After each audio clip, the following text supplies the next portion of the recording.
Sunan Kalijaga berkata, memaparkan pengetahuannya hendaknya selalu waspada. Janganlah ragu-ragu, lihatlah Tuhan secara jelas. Tapi bagaimana melihatnya?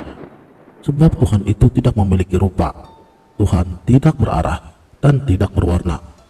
Tidak ada wujudnya, tidak terikat oleh waktu dan tempat. Sebenarnya adanya itu tiada.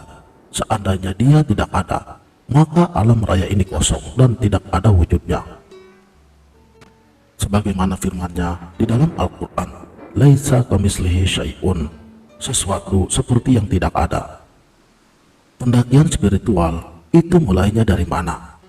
Apa dimulai dari syariat dahulu, kemudian menuju baru tarikat, hakikat, dan akhirnya sampai kepada makrifat? Ataukah makrifat terlebih dahulu, kemudian penghayatan akan hakikat, lalu menjalankan tarikat, serta melaksanakan syariat? Menurut admin, pendakian spiritual bisa dimulai dari mana saja.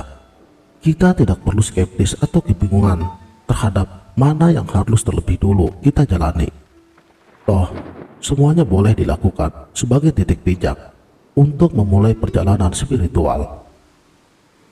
Ada banyak orang yang memulai perjalanan spiritual dengan tidak percaya terhadap adanya Tuhan, lalu belajar tentang ilmu ketuhanan, dan setelah kedewasaan intelektualnya mengalami kemapanan, dan kemudian dia yakin adanya Tuhan dan kemudian menjalankan syariat.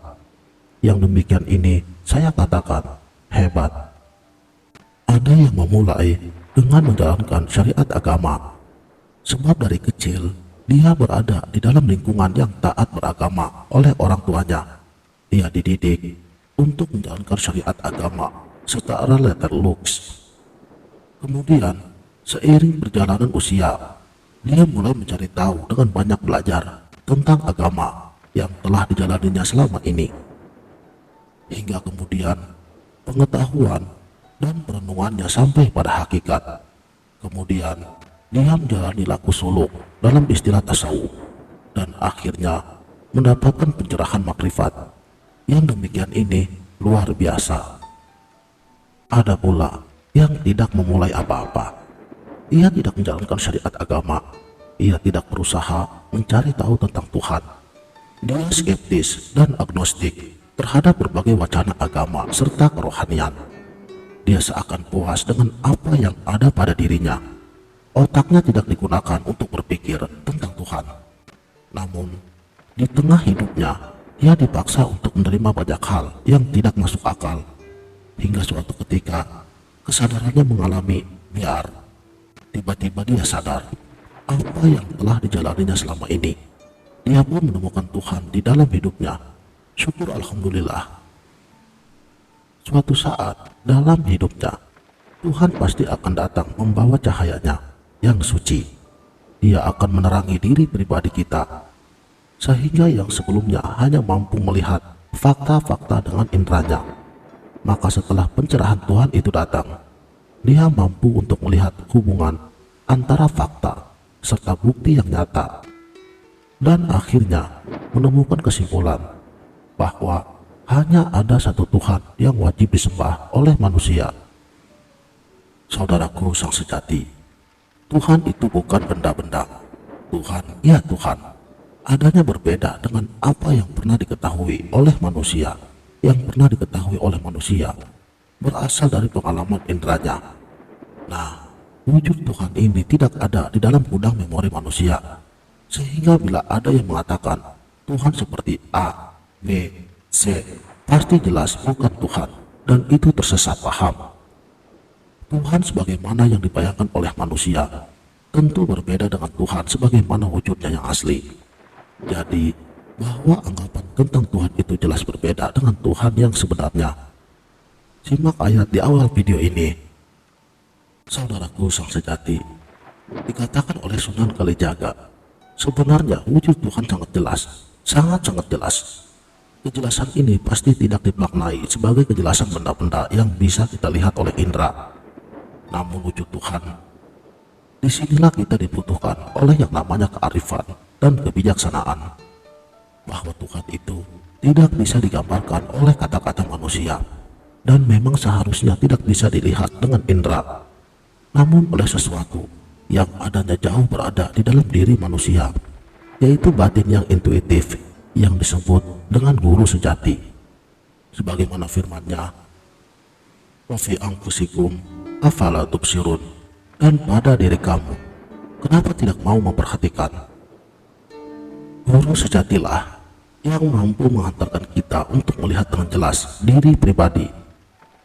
Diri sejati adalah tempat bersemayamnya diri rahasia Tuhan dalam diri manusia. Disitulah Tuhan duduk di atas arsy. Sukma sejati atau diri sejati berasal dari cahaya yang terpuji, yaitu dari Nur Muhammad. Nur Muhammad hanya ada satu, dan Nur Muhammad inilah yang selalu mendapatkan pancaran ilahi. Semua yang ada ini pada mulanya satu, termasuk manusia. Asal cahaya itu satu, pancarannya ke segenap arah. Inilah yang menyebabkan terjadinya aku yang jumlahnya banyak. Meski sekarang kita melihat yang banyak, namun itu semua adalah perwujudan dari satu cahayanya. Inilah yang termasuk rahasia dari titik ba. Melatih kepekaan batin yang intuitif. Oleh karenanya, sangatlah penting berbagai macam cara dilakukan oleh peradaban manusia untuk menemukan Tuhan di dalam dirinya. Misalnya dengan berkhalwat atau mengadakan perjalanan spiritual ke tempat-tempat yang sepi, untuk kemudian berzikir hingga dia merasakan kefanaan. Dalam kesendiriannya, sang pejalan spiritual akan menemui banyak ilusi atau bayangan yang mempesona batinnya. Namun dia tidak boleh menganggap bahwa bayangan itulah kenyataan Tuhan. Nauzubillahi min dzalik. Sebab Tuhan bukan sesuatu, tetapi pencipta segala sesuatu. Pahami hal ini. Perjalanan diteruskan hingga pendakian memasuki godaan yang besar. Dia akan ditawari berbagai macam kemuliaan duniawi. Egonya yang masih melekat pada harta, benda, tahta, dan wanita akan ditantang agar dituruti, namun dengan imbalan dia harus menghentikan perjalanannya. Ini tahap berbahaya menuju final. Bila perjalanan diteruskan lagi, dia akan sampai pada kesendirian dan kesenyapan. Tiba-tiba, semua yang gandoli egonya terlepas begitu saja. Dia tidak butuh apa-apa lagi. Di tahap ini, semua pendamping perjalanan yang selama ini menemaninya satu persatu otomatis terlepas. Pengiring batin terlepas, malaikat lepas karena tidak sanggup menemani lagi.